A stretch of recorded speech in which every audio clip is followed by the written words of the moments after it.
So your divs are scaling, you're changing with the various devices, but now we want to actually scale images so that as we make the browser smaller, the images scale proportionately to the size of the browser window. So I've uploaded these files that I'm going to show you to the server. They're very simple for your experimentation, but you can find them at sillybilly.com. Samples, scaling images _113.html. So here we go. This is all we want to do. We've got these boats up here in the header and this little picture over here in the side.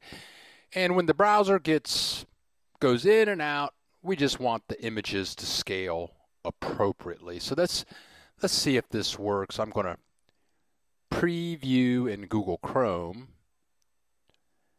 drag this over here, and we drag in, and we drag out. Perfect scenario. That's exactly what we want. So I'll move the browser out of the way, and let's look at the code.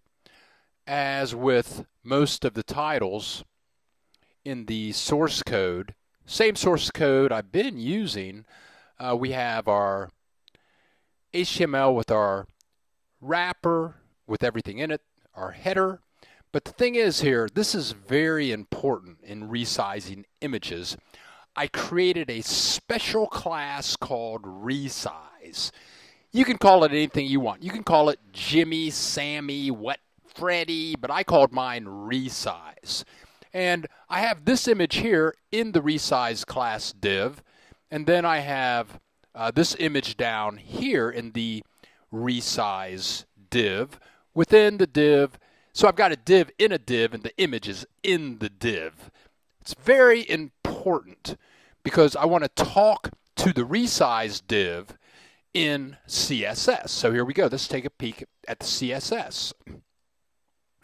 Nothing phenomenal with the CSS. If you've been following this series, the last two episodes were basic responsive web design, then with percentages, responsive web design. Well, I'm going to look through the code here.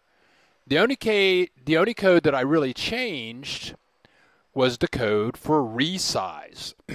So I just say, hey, I create a class called resize, and then I say if there's an image, which of course is an HTML tag, the img is an HTML tag, the img tag of course is for image, then I just set the max width of the image and set the height to auto.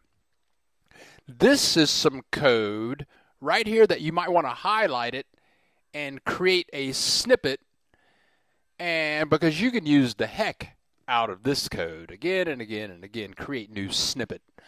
But that's the code, and it works. This is a quickie video from Bill the Geek.